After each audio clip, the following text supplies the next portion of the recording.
Let's go. Rajasthan के एक छोटे से गांव में जन्म है हमारा। हाँ।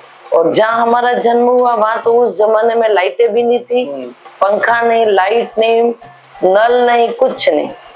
कुएं से पानी लाना रहता था। मेवाड़ का एरिया में आपका जन्म हुआ? हाँ, मेवाड़ के एरिया में जन्म हुआ। हाँ। लेकिन बचपन से हमारे माता पिता का संस्कार अच्छे रहे। हम लोग 10 भाई बहन। अच्छा। उसमें हमारा लास्ट नंबर। तो हम बहुत लाड प्यार में पले। हमारे घर में बहुत सुख संपन्नता थी। लेकिन एक बार हमने हमारे संतों को देखा और हमारे 13 साल की उम्र में और एक व्यक्ति को कम उम्र में मरते हुए देखा।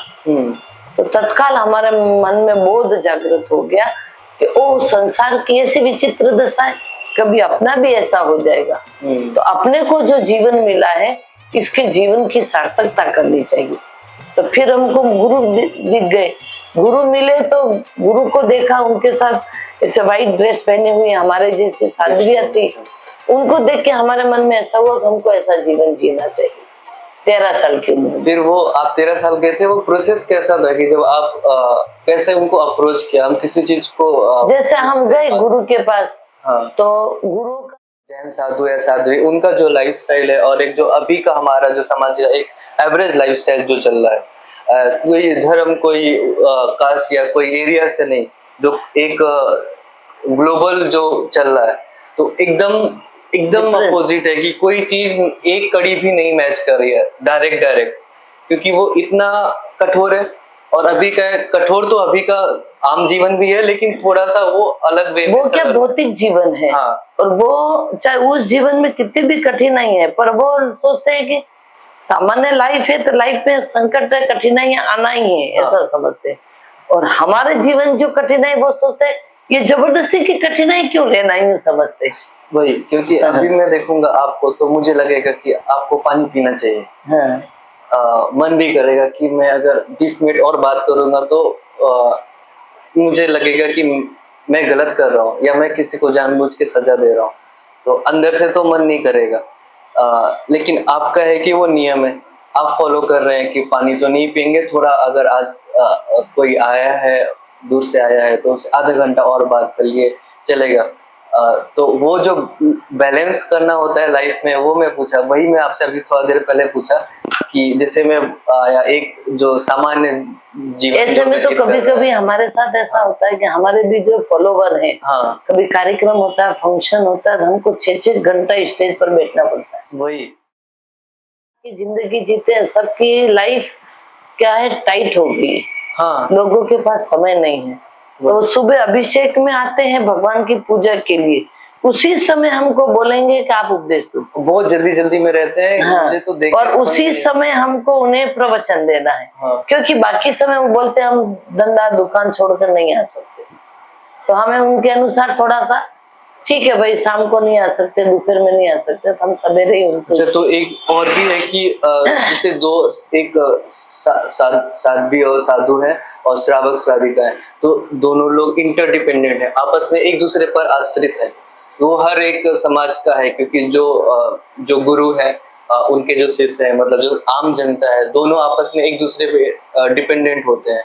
साधु साध्वी हैं, उनको भौतिक चीजों की तो डायरेक्ट आवश्यकता नहीं है, लेकिन एक जीवन या एक जीवन जीने के लिए कुछ चीजों की आवश्यकता होती है। फिर उसमें कहीं ना कहीं तो फिर एक बैलेंस बना के चलना पड़ता है। और वो बैलेंस में तो क्या, जैसे हमारे यहाँ सिस्टम है कि श्रावक आता है तो सांग में जो हमारे साथ वो दीदी है ना, ऐसे लोग होते हैं, उनको पूछते हैं कि साधु को कुछ आवश्यक हो तो हमें बताइए, तो या कोई डायरेक्ट आके पूछ लेता है, गुरुजी है, माता जी है। अभी वही मैं पूछ रहा हूँ कि जैसे अभी हम चश्मा लगाते हैं, तो कभी चश्मा भी टूट जाए, तो वो फिर श्रावक कर लेते हैं। तो अभी जैसे 2-2.5 हजार साल से जो धर्म हो रहा है, मुझे तो लग रहा है कि अवनति हो रहा है, धीरे धीरे चीजें बदल रहा है। श्रावक श्राविकों का जीवन स्तर अलग तरीके से चेंज हो रहा है, जिसका कहीं ना कहीं असर पड़ेगा जो साधु साध्वी जीवन व्यतीत कर रहा है, क्योंकि पूरा समाज आपस में एक दूसरे से जुड़ा हुआ है।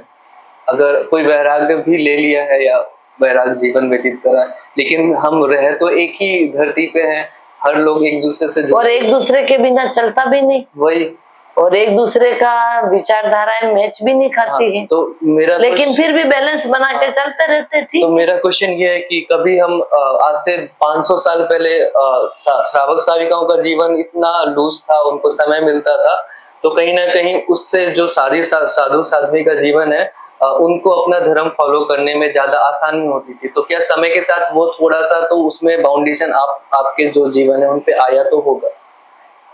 आया मतलब ऐसा लूजनेस तो नहीं आया।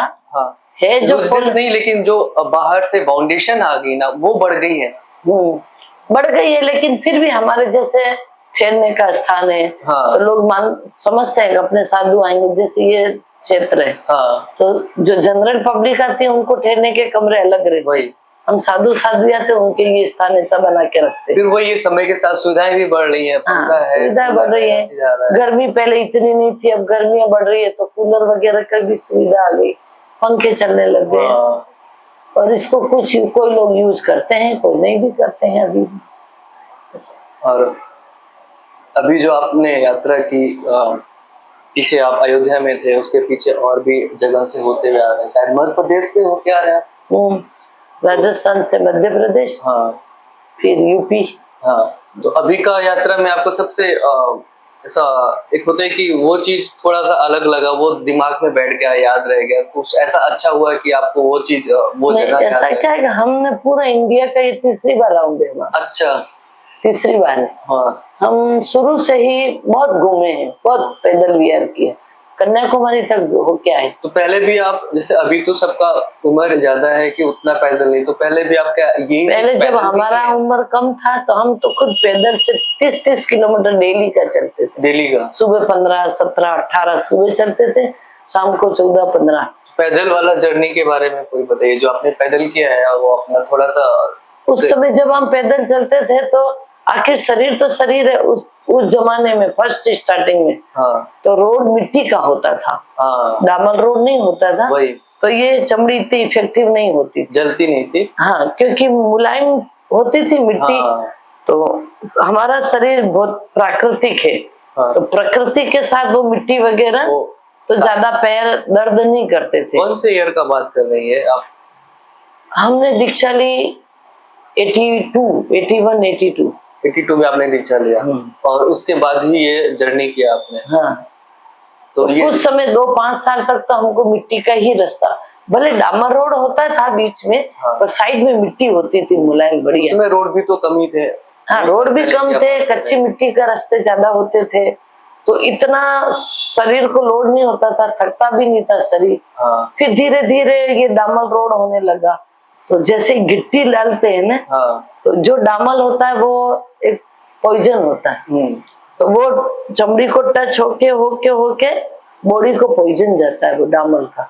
तो उससे थोड़ा 10-15 किलोमीटर चलते ही पांव पकड़ जाते हैं। तो जलन भी होती है, थकान हो जाता है, फिर ये चमड़ी पूरी घिस जाती है। हमारी ऐसी स्थिति भी हुई कि जैसे कदम रखते थे ऐसे ब्लड आता था जमीन पर।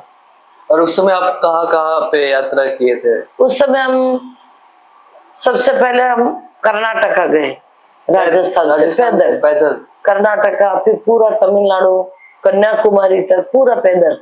तब उस समय तो रोड भी अच्छा नहीं था, तो ऐसा वाला गाड़ी तो यूज नहीं था उस समय। एक ही गाड़ी था, छोटा मोटा थोड़ा सपोर्ट के लिए साथ में चल रहा है, बाकी कुछ नहीं, पैदल चलते। कहाँ शाम को, जैसे अभी तो सिस्टम हो गया कि गाड़ी जाके देख के आती है शाम को, कहाँ भी है, हर चीज है, कल कहाँ हार जाना है, सारा रूट को फाइनल करके। पहले हमारा कोई रूट फाइनल नहीं होता, ये पीछे कमंडल उठाया चल देते, जहाँ शाम पड़ती गांव आया, किसी को भी पूछा आंगन दे दिया, कमरा दे दिया, वहां सो गए, सुबह उठ के चल दिए, ऐसा होता था पहले। उस समय भी आप ग्रुप था ज्यादा बड़ा? 2 जन थे, बस 2 जन था। हमारे ऐसा सिस्टम है, एक अकेला नहीं रहना चाहिए। 2 रहो, 3 रहो, 4 रहो, पर एकदम अकेला नहीं रहना, क्योंकि कभी स्वास्थ्य अनुकूल नहीं है, कभी कहीं ठहरे हैं, तो 2 जन रहते हैं तो ठीक रहता है, सुरक्षा। फिर वो जर्नी तो आपको बहुत लंबा समय लगा होगा। बहुत, और बहुत कष्ट उठाए, बहुत विपरीतताएं झेली हमने। आपको पता है अभी भी लोग ट्रेवल करते हैं, मतलब ऐसा करते हैं, लेकिन उसको ज्यादा से ज्यादा इसीलिए हम कभी कभी हमारे शिष्य इनको अनुभव बताते हैं। हाँ, कि अभी तो बहुत सुख सुविधा है, हमारे जमाने में हमने बहुत तकलीफ अनुभव तो बहुत अलग चीज होता है कि आप उससे कई चीज सीखते हैं ना। अभी जैसे हमारे यहाँ क्या है, 32 सूत्र है। हाँ, 32 नियम है। हाँ। जैसे हम आहार करने बैठे, अभी देखा होगा हम लोग यूं आहार करते हैं, उसमें 32 नियम है। उसमें एक भी कारण, 32 कारण, एक भी कारण उपस्थित हो गया हम खाना छोड़ देते तुरंत। सिस्टम है वो थोड़ा सा नहीं जमता है कि लोगों को शादी किया, फिर थोड़े दिन साथ में रहे, नहीं जमा, छोड़ दिया, दूसरी शादी कर ली, वो हमारा फिलोसफी एक्सेप्ट नहीं करती। और भी चीजें हैं जैसे जिससे सेकंड मैरिज कर ली लेडीज ने, हाँ, तो उसको हम लोग एक्सेप्ट ही नहीं करते, हमारे पाँव भी नहीं छूने देते उसको। तो ये जैन धर्म का वो है कि आपका कल्चरल प्रैक्टिस में आता है कि जो एक एरिया विशेष का भी है ना, एक ये हमारी भारतीय संस्कृति है। हाँ, चलिए हमारा तो श्रमण संस्कृति तो है। हाँ, पर अगर सीता या रामचंद्र जी मर्यादा पुरुषोत्तम हुए, हाँ, तो किसके बल? चाहते तो सीता दूसरी शादी कर सकते थे। सीता दूसरी शादी करती थी, इतिहास बनता क्या? तो हमारी संस्कृति को जो गौरव मिल रहा है वो किसके खातिर मिल रहा है? तो ये मर्यादा से जीवन जीने के खातिर तो मिल रहा है। और संस्कार हमारे भारत में ही मिलेंगे, और संस्कार के अंतर्गत ही ये सब आता है कि आपने दिल से एक को स्वीकार कर दिया तो डेट्स ऑल, दूसरे के प्रति आपका मन जाना ही नहीं चाहिए। और जो श्रावक है उनका जो पूजा पद्धति है या फिर पूजा पद्धति को भी छोड़ दें, वो तो काफी एक तरह से सतही चीज हो जाती है। जो धर्म को जानने या समझने का जो एक सोच होता है या उनकी समझ, वो एक एवरेज में, मतलब पूरी जो कम्युनिटी है उसमें क्या वो आप लोगों की समझ बढ़ रही है या फिर वो लोग ग्लोबल बातों तक समझ सकती तो बढ़ रही है पहले से, समझ सकती है, पर उसको समझ तक ही लिमिट कर दी है, आचरण में नहीं लाते। तो अभी क्या है कि उनका इन्वॉल्वमेंट काफी ज्यादा बढ़ गया है बाकी लोगों से या फिर बाहर की दुनिया से, और ये अभी के समय के लिए बाहर की दुनिया में इन्वॉल्वमेंट बढ़ गया है। हाँ। और बातचीत में धर्म का बातें बहुत करते हैं। हाँ। दूसरों को अच्छा देखना चाहते हैं पर खुद उस धर्म उसको फॉलो नहीं कर पाते। जैसे हमारे यहाँ रात्रि भोजन निषेध है। हाँ। हमारे यहाँ कंदमूल जो भूमि के नीचे होता है, आलू, प्याज, लहसुन, मूली, गाजर, लेकिन वो भी कुछ लोग खाते हैं, जैन होकर भी खाते हैं कुछ लोग। तो ये श्रावक लोग के लिए भी ये नियम में है कि उनको जो जैन है उसको ये खाना ही नहीं है, पर खाते हैं कुछ लोग। तो अभी क्या होता है ना कि कोई जैन फैमिली में पैदा हो गया बच्चा, तो वो तो जन्म लिया है लेकिन जैन बना तो नहीं है, और उसका कारण है कि उसका इन्वॉल्वमेंट, हाँ, जो परिवेश, हाँ, अर्थात अपन कह सकते हैं संगति। हाँ, तो जो बच्चा आजकल टीवी में युग आ गया, कंप्यूटर युग आ गया, हाँ, तो लोगों को धर्म के संस्कार कम हो गए, भौतिकता में ज्यादा चला गया। तो भौतिकता में जाने से ये सब चीजें सहज समझते हैं, ये कुछ नहीं, ये चीज के बंदिश से क्या मतलब है, यूं समझने लगते लोग। तो फिर जो जैन फिलोसफी है, जो जैन नियम है, उनको अगर बहुत ज्यादा हम संकुचित या एक जगह पे केंद्रित करके रखें तो क्या वो ठीक है? क्योंकि जो भी तीर्थंकर है वो सामान्य फैमिली से थे, फिर उन्होंने उस फील्ड, वो राजा महाराजाओं के पुत्र थे। हाँ। और पूरे संपन्न परिवार के थे, फिर भी उनको इसको नासवान समझ के छोड़ दिए। सामान्य से मेरा मतलब कि कोई उनके बैकग्राउंड में वो नहीं था कि उनके गुरु हैं या उनके फादर हैं, वो बैकग्राउंड में तो वो ने बैकग्राउंड में कुछ नहीं था, लेकिन उनका नियति ही ऐसी थी कि वो महापुरुष बनेंगे। हाँ। जैसे आदिनाथ थे, उन्होंने 2 लेडीज से शादी की, 2 से शादी की, 101 पुत्र थे उनके, उम्र भी बहुत थी, ऐसा 500 धनुष का हाइट थी उनकी, आदिनाथ का।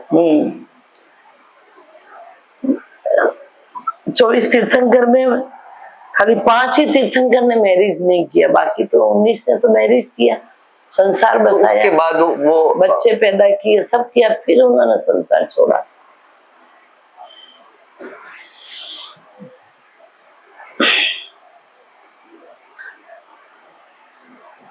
जो इसका जैन दर्शन का मूल जो है अहिंसा, वो अभी का जो मॉडर्न सोसाइटी है उसके साथ कैसे वो आगे जा सकता है, क्योंकि समय के साथ वो और भी कठिन होता जाता है। देखिए ऐसा है कि अहिंसा जो जैन धर्म के मूल सूत्र हैं, उसके दो विभाजन की, एक साधु संतों के लिए और एक गृहस्थ के लिए।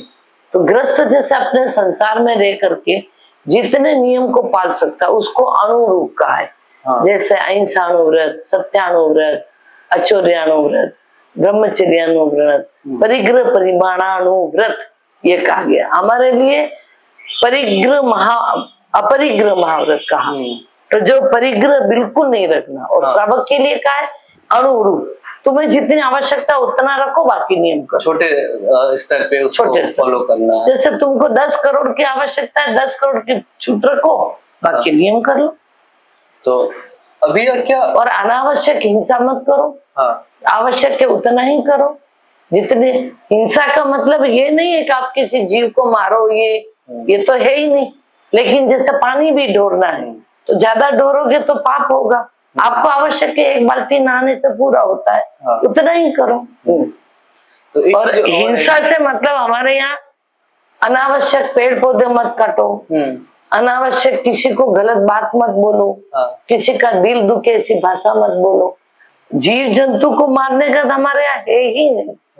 जैसे यहाँ चींटी है तो उसको कपड़े से अलग करके मुलायम झाड़ू से उसको साइड में करो। और यही चीज बच्चों में भी संस्कार अभी जा रहा है। हाँ, अभी जैसे चींटी है तो बच्चों को कहा जाता है चींटी पर पाँव मत दो। हाँ। तो बच्चा समझ रहा है कि मेरे द्वारा पाप नहीं होना चाहिए। हाँ। या फिर कभी होता है कि लोगों का अंदर से कॉन्शियस ऐसा डेवलप होता है, उनका मन ही होता है कि वो अपने आप पैर रुक जाता है, हाथ। हाँ, वो भी अंदर से भी होता है, और जो बर्थ संस्कार होते हैं। हाँ। तो जैनिज्म के संस्कार शुरू से ही ये रहते हैं कि भाई अपन अहिंसा धर्म, अहिंसावादी है।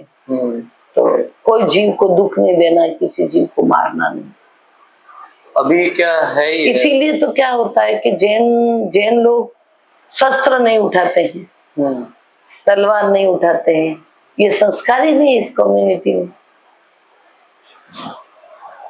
मॉडर्न वर्ल्ड के हिसाब से अगर मॉडर्न भी है तो अभी विदेशों में तो जैन धर्म का बहुत प्रचार हो रहा है।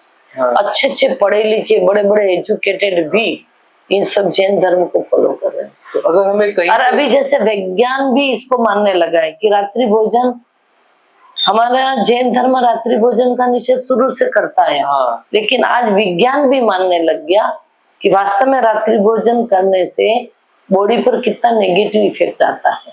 हाँ, ये तो है। तो ये विज्ञान भी फिर वो तुरंत सो जाना, कैसे वो अंदर बॉडी उसको मैनेज करता है। और जैन धर्म शुरू से कहता है कि सूर्यास्त के पहले खा लो। क्यों? हाँ। कि ये भी लॉजिक है। और लॉजिक क्या है कि सूर्यास्त होते ही नकारात्मक परमाणु तैयार होते हैं। हाँ। और कुछ जम्स ऐसे होते हैं जो सूर्यास्त के बाद पैदा होते हैं। हाँ। और सूर्य उदय के बाद मर जाते हैं। और कुछ जम्स ऐसे होते हैं जो सूर्य उदय पर जन्म लेते हैं, सूर्यास्त होते ही मर जाते हैं। जन्म के साथ साथ छोटे मोटे कीड़े मकोड़े भी सूर्यास्त के बाद ही भटकते जाते हैं। तो अब जैसे सूर्य अभी तेज है। हाँ। तो कोई भी जीव जंतु सब मिट्टी में, साइड में कहीं भी छुप के बैठते हैं। हाँ। सूर्यास्त होते सारे जानवर बाहर आते हैं। हाँ। तो उस समय खाना हमारे यहाँ निषेध बताया, वो तामसी भोजन में आ जाता है सूर्यास्त के बाद ना। तो एक और काफी एक्सट्रीम होता है भोजन में कि नॉर्मली हम जो भोजन करते हैं या जो भी खाना खा रहे हैं वो खुद से उपज उगा के या जो भी है तोड़ के खा रहे हैं। लेकिन जब यही चीज जो अहिंसा का जो हम काफी ऊपर के स्तर पे जाते हैं कि कोई भी पेड़ पौधा या जो हमें अपने से वो दे, मतलब कोई फल है खुद से टूट के गिरे या पत्ता है वो। हाँ, पर उसमें ये बताया कि जैसे जिस पेड़ का फल है, हाँ, तो उसका नियम है कच्चा और बाल्यावस्था की चीज को तोड़ करके नहीं खाना। हाँ।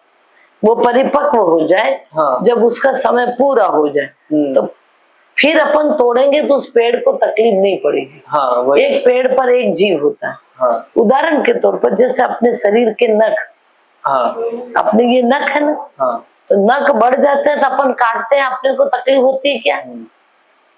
लेकिन बड़े नहीं, काटेंगे तो तकलीफ होगी, खून आएगा। हाँ। उसी प्रकार हर पेड़ पौधे का अपना सिस्टम है कि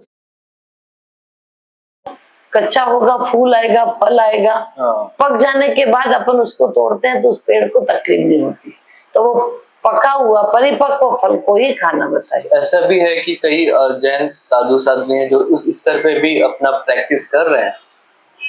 किस पर? जो पेड़ पौधे खुद से, मतलब उनका जो परिपक्व अवस्था में ही जो भोजन वो बना रहे वही खाएं। अभी ऐसा ही है ना।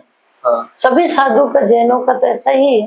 हाँ। जैसे मार्केट में सब्जियां मिलती है, हाँ। तो ये लोग सब्जी लाते हैं, तो उसमें अंदर बीज आने वाला ही की सब्जी बन सकती है। हाँ। जिसका बिल्कुल बीज नहीं आया, छोटा है, हाँ। वो लाते भी नहीं है, साधु को चलता भी।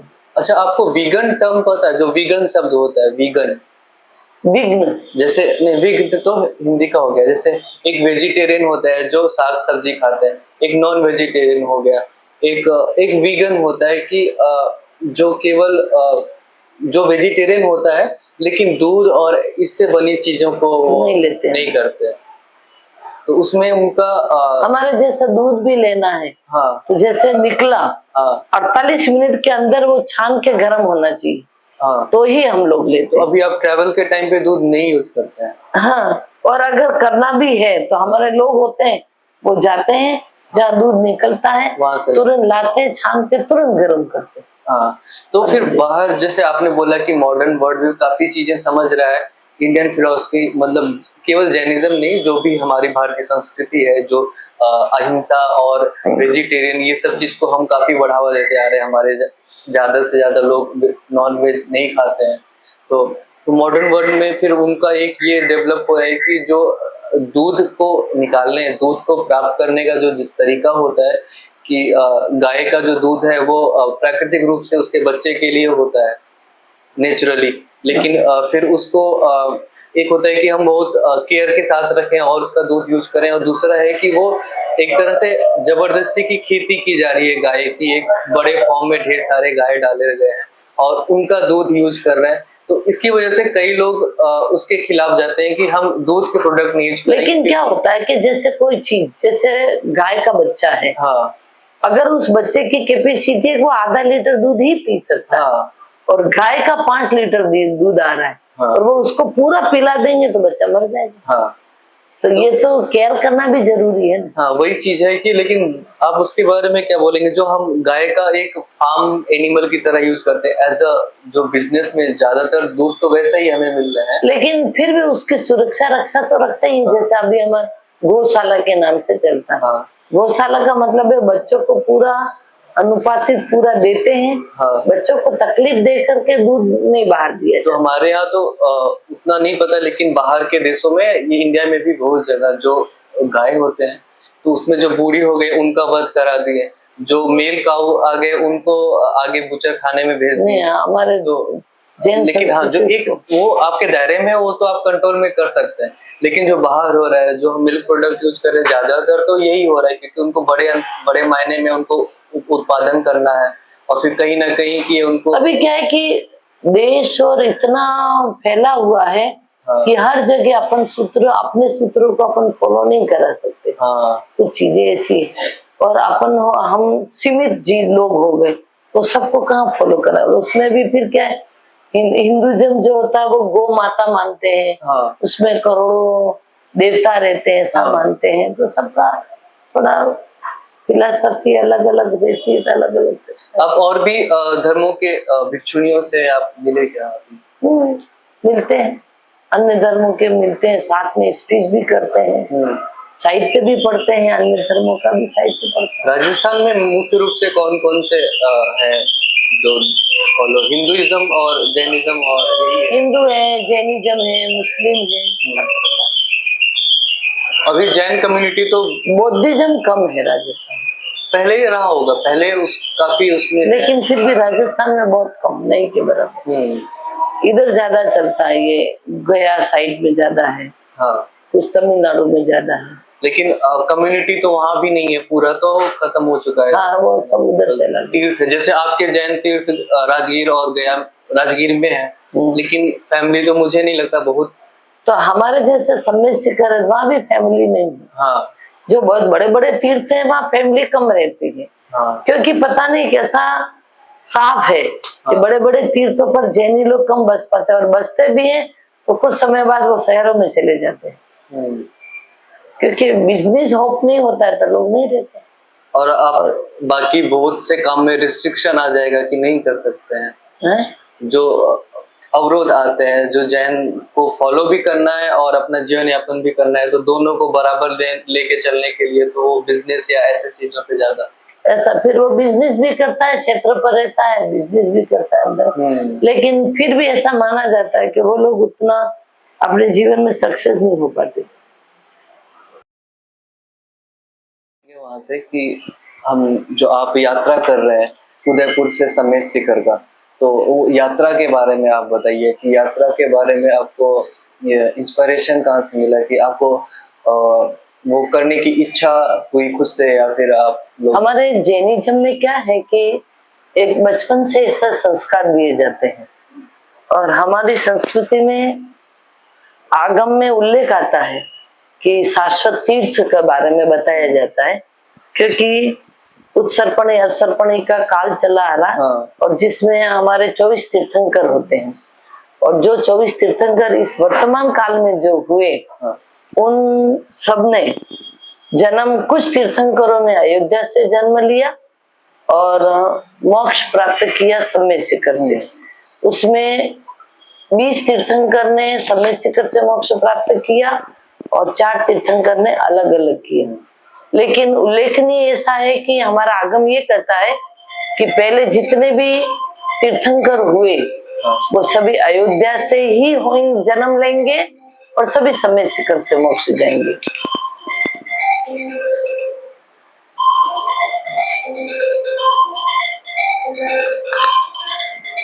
तो ऐसा बताया जाता है कि काल के प्रभाव से वर्तमान कालीन तीर्थंकर अलग अलग जन्म लिए और अलग अलग मोक्ष को प्राप्त हुए।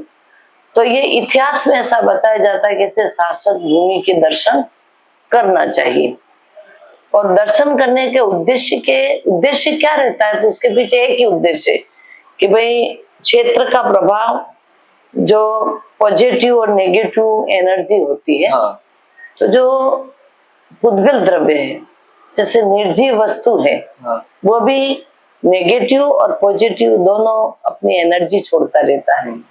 पूरे ब्रह्मांड में भी जो जीवंत जीव है और जो निर्जीव है, दोनों अपनी अपनी एनर्जी छोड़ता रहता है। तो उस पॉजिटिव एनर्जी को पाने के लिए ऐसी प्रेरणा मिलती रहती है हम लोगों को कि सिद्ध भूमि के दर्शन करना चाहिए। बाकी जो तीर्थ है उसमें सम्यक शिखर का क्या महत्व है? यही वो शाश्वत तीर्थ है। सभी भूमि विलीन हो जाएगी। जब कालक्रम आएगा, तो जब सृष्टि का विनाश होगा, तो पूरी सृष्टि नष्ट हो जाएगी, नदी पहाड़ हो जाएंगे, पहाड़ नदी हो जाएगी, तो सम्यक शिखर भी विलीन हो जाएगा, अयोध्या भी तहस नहस हो जाएगा। लेकिन एक विशेषता रहेगी कि जहाँ अयोध्या की भूमि पर कमल की रचना मिलेगी, और सम्यक शिखर की पृथ्वी पर सब विलीन हो जाएगा, पर वहां हीरे का स्वस्तिक बना हुआ मिलेगा। और जैसे जैनिज्म में दो या 3 तरह के तीर्थ के बारे में बताया कि 3 टाइप के तीर्थ है। अतिशय होता है कि उसमें एक तीर्थ क्षेत्र होता है, एक सिद्ध क्षेत्र होता है, अतिशय क्षेत्र होता है। तो तीर्थ क्षेत्र का हमारे फिक्स व्यक्ति है, रिजर्व व्यक्ति है। जैसे तीर्थ जो तीर्थंकर होते हैं, तीर्थ का मतलब है किनारा, तीर्थ का मतलब होता है तट। तो जिन्होंने धर्म तीर्थ को चलाया, ऐसे 24 तीर्थंकर हुए, और वो जहाँ जन्म लिए और जहाँ मोक्ष गए उसको तीर्थ क्षेत्र कहते हैं। अच्छा, जहाँ से वो मोक्ष गए और जहाँ से वो जन्म उसको तीर्थ क्षेत्र कहते हैं। और जो बाकी जो बाद के मंदिर बनाए गए वो अतिशय में ना, ऐसा नहीं। फिर सिद्ध क्षेत्र, सिद्ध क्षेत्र का मतलब है जो तीर्थंकर नहीं हुए, लेकिन जिन्होंने मुक्ति प्राप्त की, सामान्य अवस्था में केवल को प्राप्त करके जिन्होंने मोक्ष प्राप्त कर दिया, उसको कहते हैं सिद्ध क्षेत्र। अच्छा, तो वो जहाँ जहाँ से मोक्ष गए उसको सिद्ध क्षेत्र कहते हैं। उनकी जन्मस्थली को महत्व नहीं दिया जाता है, उनके निर्वाण स्थान को ही महत्व दिया जाता है। वो ज्यादा पावन मानते हैं। हाँ, नहीं, पावर अपने आप में तीर्थंकर और सिद्ध जो हुए वो दोनों पावरफुल, पर तीर्थंकर को ज्यादा पावर माना जाता है। अच्छा। क्योंकि उनका वैभव बहुत होता है, समोसरण होता है, उनकी वाणी फॉलो होती है, उनकी वाणी को गणधर झेलता है, फिर उसको शास्त्र के रूप में परिवर्तित करता है।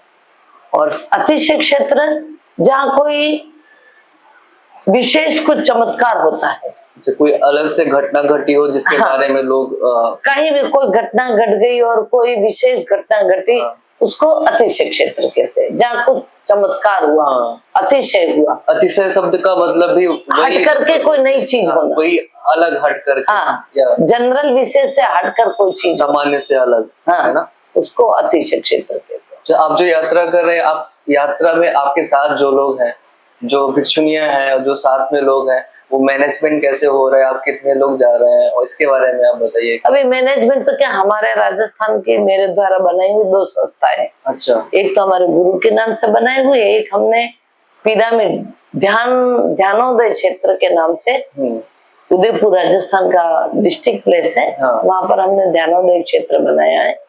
तो उस ध्यानोदय क्षेत्र के माध्यम से, और हमारा भी दीक्षा काल सन्यासी जीवन 43 इयर्स हो गया, उससे लोग फॉलोवर होते हैं हमारे भी। तो वो जो फॉलोवर होते हैं, वो हम जहाँ कहीं भी निकलते हैं तो उस व्यवस्था में उनका सहयोग रहता है, क्योंकि हम लोग तो पैसा रखते नहीं, हमारे साथ पैसा नहीं रखते, हम पैसा नहीं छूते। तो जो भी व्यवस्था होती है, व्यवस्थापक साथ में रहते हैं ना, वो लोग फॉलो करते रहते हैं, व्यवस्था बनाते। तो भी आपके साथ जैसे, और रास्ते में भी जहाँ भी चलते हैं, जैसे हम लखनऊ गए, तो कुछ श्रावक समझते हैं कि इतना बड़ा यात्रा जा रहे हैं, तो इनको आवश्यक तो कोई अनाज दे देता है, कोई सामान दे देता है, तो कोई स्टाफ का 15 दिन का, 10 दिन का। वो अभी मैंने नोटिस किया, जैसे आपने कल कूलर लेके आया गर्मी की वजह से, तो कोई अंकल थे, उन्होंने बोला कि आप कूलर कितने का लाए, कि कहाँ से लाए, तो उन्होंने बोला कि इसको मैं करता हूँ, ऐसा कुछ मुझे लगा कि उन्होंने ऐसा बात किया नहीं, वो तो बोल के चले गए। अच्छा। पूछ के चले, कुछ लोग पूछ के चले जाते हैं, कुछ लोग इच्छा शक्ति से कर देते हैं। समय में थोड़ा ऐसा होता है जैन धर्म के सूत्र के बारे में। अब उसके लिए तो हम आम आदमी में भी जनरल स्पीच करते हैं, तो उनको बताते हैं जैनिज्म के सूत्र और जैन धर्म के मेन सूत्र क्या है। तो जैन धर्म ये नहीं कहता है कि दूसरों को तकलीफ दे के अपनी जिंदगी जियो। जैन धर्म बिजनेस में भी, कोई बिजनेस भी करता है जैनी, तो ज्यादा चीज कम देना, पैसा ज्यादा लूटना, ये भी जैन धर्म में नहीं माना गया है। तो जैन धर्म के सूत्र को यूं बताया जाता है कि मेन सूत्र हमारे 5 है: अहिंसा, सत्य, अचौर्य, ब्रह्मचर्य। तो अगर आपको सरल भाषा में बताना है, एग्जांपल के लिए, अगर कोई जैन है जो बिजनेस कर रहा है, हमें सरल भाषा में समझाना है, तो यही है: सहज जियो, सहज खाओ, अच्छा खाओ, अच्छा जियो और अच्छी जिंदगी दो। बस शॉर्ट में जैन धर्म का यही सूत्र है कि सुख से जियो और जीने दो। उसके लिए एक ही सूत्र है: परस्पर उपग्रह जीवन, जो हर जगह लिखा रहता है। खुद भी जियो, दूसरों को भी जीने का अधिकार दो। ठीक है, वो मन करता है ना, आपको प्यास और पानी भी नहीं दे सकते।